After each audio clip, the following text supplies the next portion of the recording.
നിങ്ങളുടെ സന്തോഷം നിങ്ങളുടെ കൈകളിലാണോ? അല്ല, നിങ്ങളുടെ മസ്തിഷ്കത്തിലെ ഒരു ചെറിയ ഒരു കെമിക്കൽ ആണ് നിയന്ത്രിക്കുന്നത്, അതായത് ഹോർമോൺ. നമ്മൾ ഇഷ്ടമുള്ള കാര്യങ്ങൾ ചെയ്യുമ്പോൾ അത് പ്രൊഡ്യൂസ് ചെയ്തുകൊണ്ടേയിരിക്കും. ഭക്ഷണം, അതുപോലെ മൊബൈല്, പാട്ട് കേൾക്കുക, ബ്രെയിൻ ഡോപ്പാമിൻ റിലീസ് ചെയ്യും. അതങ്ങനെ പ്രൊഡ്യൂസ് ചെയ്തുകൊണ്ടിരിക്കും. അത് നമ്മളെ നല്ലതാക്കി നല്ലൊരു ഗുഡ് ഫീലായിരിക്കും നമുക്ക് തരിക.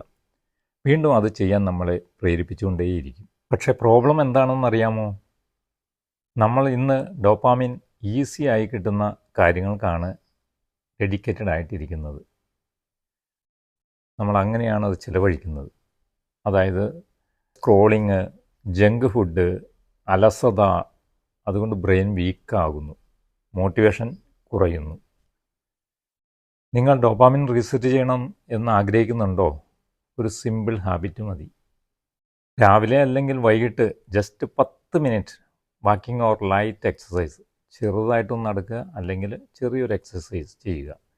ഇത് നാച്ചുറലായിട്ട് നമ്മുടെ ഡോപ്പാമിൻ റിലീസ് ചെയ്യാനായിട്ട് നമ്മളെ സഹായിക്കും. നമ്മുടെ സ്ട്രെസ്സ് കുറയും, വളരെ നന്നായിട്ട് മൈൻഡ് ക്ലിയർ ആകും, എനർജി കൂടും. റിയൽ ഹാപ്പിനെസ് അത് മൊബൈലിലല്ല. ബോഡി ആക്റ്റീവ് ആകുമ്പോൾ മൈൻഡ് ഹാപ്പിയാകും. ഇന്ന് തന്നെ 10 മിനിറ്റ് നടക്കാൻ സ്റ്റാർട്ട് ചെയ്യുക. നിങ്ങളുടെ ലൈഫ് ചേഞ്ച് ആകും. ഇഷ്ടമായെങ്കിൽ ലൈഫ് ഫോഴ്സ് അക്കാഡമി ഫോളോ ചെയ്യാൻ മറക്കണ്ട. നിങ്ങൾക്ക് ഇഷ്ടപ്പെട്ടവർക്ക് ഇത് ഷെയർ ചെയ്യാനും മറക്കണ്ട. നമുക്ക് വീണ്ടും കാണാം.